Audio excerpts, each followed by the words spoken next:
ደፋር ሁኑ። ነገር ግን ድፍረታችሁን በልክ አድርጉት። ምክንያቱም ድፍረታችሁ ሌሎችን ሰላም ሊነሳ አይገባም። ለዚህ ተስማሚ አንድ ምሳሌ እንመልከት።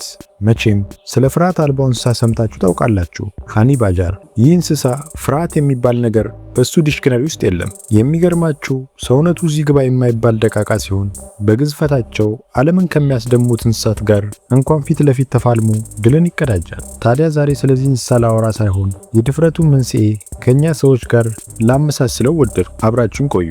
በስራችሁ እንዲሁም በማህበራዊ ህይወታችሁ ክብራችሁን ትጠብቃላችሁ? ለወዳጅ ዘመዶቻችሁስ ምን ያህል መከታ ናችሁ?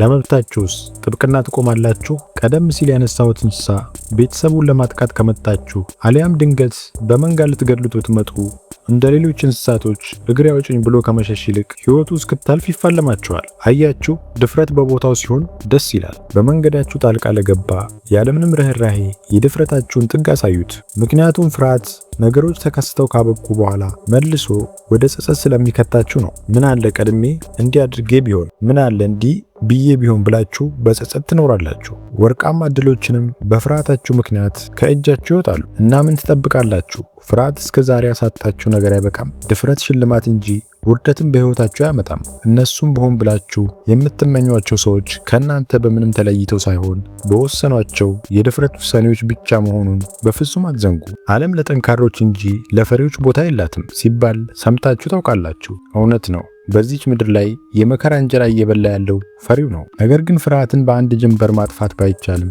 ሙሉ ትኩረታችንን ወደ ፍርሃታችን አቅጣጫ በማድረግ ድል ልነሳው እንችላለን። እዚህ ጋር ግን ልብ ማለት ያለብን አንኳር ነጥብ ድፍረታችን ከልክ ያለፈ ከሆነ በዙሪያችን ያሉ ሰዎችን ሰላም ሊነሳ ይችላል። ምክንያቱም ድፍረት የሚንጸባረቅበት ቦታ ስላለው ነው። ለአብነት ያህል በስራችን ቦታ አሊያም ፍላጎታችንን ለመፈጸም እንዲሁም ውስጣችን ያለውን ለማውጣትና የተለያዩ ሁኔታዎች ላይ እንጂ ሰዎች በቀላሉ ደንብረው ሊሸሹን አሊያም ሊጠሉን ስለሚችሉ በጥንቃቄና በጥበብ እናድርገው። ለህይወታችን ቀይ መስመርና ብጅለት ሙሉ ማንነታችንን በፍጹም ገልጠን አናሳያቸው።